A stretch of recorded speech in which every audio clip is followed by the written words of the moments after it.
Welcome to We the People, a Bradley Speakers Series. I'm Rick Graber, president of the Bradley Foundation. Thanks so much for joining us. When we think of voting, we, of course, naturally think of November elections. And our guest on today's episode argues that there's another type of voting that comes with far less expense and fanfare, but has just as much impact on American society. And that's the thousands of corporate proxy votes that are cast every year. Most of you probably receive those ballots or proxies either online or in the mail. As I'm sure you've noticed, increasingly, those ballots include resolutions that have very little or nothing to do with a company's product or service, but rather seek to enact political or social change. Justin Danhof is one of the key leaders in the fight against shareholder activism. He's general counsel for the National Center for Public Policy Research, as well as director of the center's Free Enterprise Project. In 2019, Justin received an Impact Award for his work leading the Free Enterprise Project. Impact Awards recognize the unsung warriors in numerous fields outside of government who are making significant contributions to preserving America's liberties. Justin, it's great to have you. Thanks for being with us. Absolutely. It's always nice to talk with you, Rick. Justin, let's start with the basics. For those that just don't know what it is, explain what environmental, social, and governance issues are as they relate to private enterprise. Many call it ESG. What is ESG? Sure. So ESG, which stands for Environment, Social, and Governance Issues, this used to fly under the banner of corporate social responsibility or socially responsible investing. What it really is a vehicle for the political left to try and influence corporate decision-making. It used to fly under the banner of something called corporate social responsibility or socially responsible investing, but now it flies under the banner of environment, social, and governance issues. And when we talk about the engagement with corporate America, we're talking about a cadre of shareholder activists they're well capitalized, by the way, and there's about 70 to 80 groups on the liberal side of the political aisle that file shareholder resolutions with corporate America to try and influence their decision-making. And so they do this for a simple reason. They know that you don't need to change a law to change the culture. That corporate America and the actions of large publicly traded companies have a tremendous influence on our culture because politics is downstream from culture. And the left knows that well. And that's why they engage so regularly with corporations. And they engage at a high and successful level. Let me give you some examples. In 2018, liberal ESG shareholder resolutions broke every single record for successful votes. In 2019, they broke that record again. And this year in 2020, they've shattered their 2019 record. One resolution really speaks to this. At Chevron, an American energy company, 53% of the shareholders voted to have Chevron align their policies with the Paris Climate Accord. Think about that. President Trump is rightfully withdrawing the United States from the Paris Climate Accord, specifically because, as the Heritage Foundation notes, it's harmful to American energy companies most specifically. Yet, 53% of the vote at the Chevron shareholder meeting went to a liberal environmental shareholder resolution having them align their policies with the Paris Climate Accord. How did we get here? The vote, my friends, is rigged, okay? These 70 to 80 groups, they file their resolutions. Then, when those votes go to be cast, there are these services called proxy advisors, okay, that they make recommendations to fund managers on how to vote on these resolutions. And they are more woke than the most woke company out there, okay? There's two companies that do this primarily, ISS, Institutional Shareholder Services, and Glass Lewis. And they have a duopoly. They control 97% of the market for advising folks on how to vote their proxies. and they support all manner of left-wing ESG shareholder resolutions. That's how we get to the point where every year they're breaking records, and more than half of the vote at the Chevron shareholder meeting demanded that they join the Paris Climate Accord. We have a rigged vote.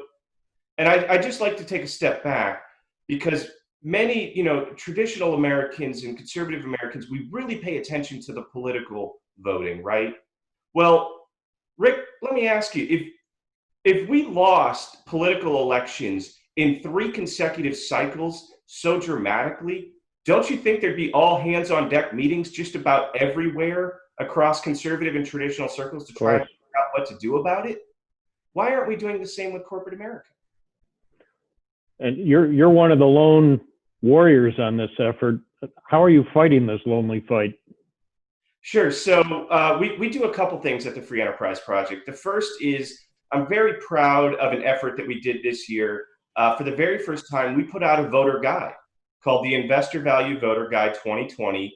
It's for conservative and religious-minded Americans that shows them how to vote their proxies. So we go through specific proxies and we note where these resolutions are designed to impinge on your freedoms, to go against the values that you believe in, and how to vote them. And we at the Free Enterprise Project, we also file shareholder resolutions that boost your values and really, come behind conservatives and traditional minded Americans and religious folks in the United States on proposals that would support your values. So we're very proud of that effort, and we just need to get that in front of the investment community more and more and more, because we need to unrig the vote. And just a note, why is the left so successful at this? Well, they realize a couple things. Again, as I said before, you don't need to change the law to change the culture. And corporate America can move much faster than the legal or political process, right? A corporation can have an immediate economic impact on a region. So let's take the state of Georgia, for example, right? In 2016, the legislature there passed a religious freedom restoration law. This seemed like common sense. The federal government has one, 30 other states already have one at the same time. Well, the liberals in the legislature were furious. The liberals in the media were furious, but they had little power. They couldn't do anything. But guess what? Disney, which films a lot in Georgia, AMC Networks, which films The Walking Dead in Georgia, Netflix, which films in Georgia, they all threatened to pull their filming from the state. And that would have an immediate economic harm to the state of Georgia. They collect a lot of revenue from the film industry. Well, the NFL, the National Football League, they also came to the governor, Nathan Deal at the time, and said, if you sign that into law, Atlanta will never get to host a Super Bowl. Governor Deal vetoed the bill. So corporations had more power in that instance than anyone else.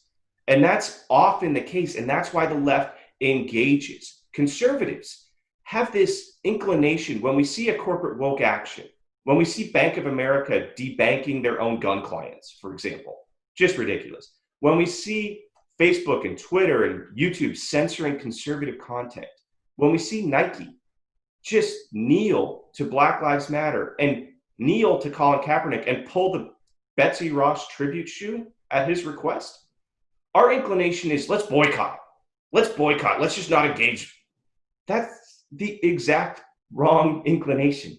The left is successful at being the tail that wags the corporate dog because of engagement, not disengagement. So I just implore others that engagement is the way to succeed in this battle, not disengagement. Talk a little bit to our listeners about what the dangers of ESG are to retirement security.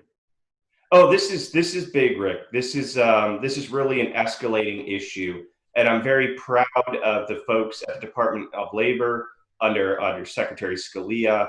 They're taking actions against this, and they've done two separate things to try and combat the risks of ESG in retirement portfolios. Because again, just a reminder, ESG, all it is the left's political interests trying to be thrust upon corporate America. Okay, that's what it is. It's not anything that is in the interest of a publicly traded company or their shareholder price or their value. And so what the Labor Department has done has said under ERISA, the Employee Retirement Security Act, fund managers, so these are 401ks or private pension funds, that they cannot make investment decisions based on ESG. Because again, this is a political vehicle. This isn't something that is in the fiduciary interest of the fund holders. And this is really an important step. It is somebody in Secretary Scalia speaking truth at a time of great untruth. That there is, if we want to take the S out of it, there is a social interest in what he's doing. Because there's a social interest in all Americans being able to retire securely. And politicizing their money is not the way to do it. And so I commend the Department of Labor for, again, speaking truth at a time of great untruth and trying to get politics, at least in the area of ERISA, the funds that they have control over, regulatory control over, that is, getting politics out of investing. We've got time for a couple more quick questions. Sadly, the Business Roundtable, which is a large Washington-based organization that consists primarily of big company CEOs, has said that corporate decisions should take into account all stakeholders and not just shareholders. What kind of an impact does that have? So again, stakeholders is a term that until the Business Roundtable came out with that silly statement, was largely just used by the liberal shareholder activists themselves. This is a term that Elizabeth Warren, for example, likes to use. She wants to change the actual model under, corporate law. Corporations, directors, and CEOs have a fiduciary responsibility to their investors. What the Business Roundtable is basically saying is, we don't care about that anymore. We care about our stakeholders, which is, of course, an amorphous term that means precious little. But what it does is it moves the Overton window, right? It's moving the ball towards government changing fiduciary law to say that you have to have a responsibility to stakeholders. And now some may look at it and say, maybe these Business Roundtable folks were just trying to appease the liberal activists that engage with them so much. Well, how did that work out? Not so well. Shareholders on the left are already filing resolutions with company after company saying, your CEO signed the new statement of purpose from the Business Roundtable, but we don't think you're being environmentally friendly enough, social enough, and your governance is all wrong. So, I think Winston Churchill said it best, an appeaser is someone who feeds a crocodile hoping it's going to eat him last, right? So if these companies thought that this statement was somehow going to appease the left-wing mob, they don't really understand the mob that well. No, you're right. Last question, Justin. For all of our listeners and all of us that believe in free enterprise, what can we do? Engage with companies. When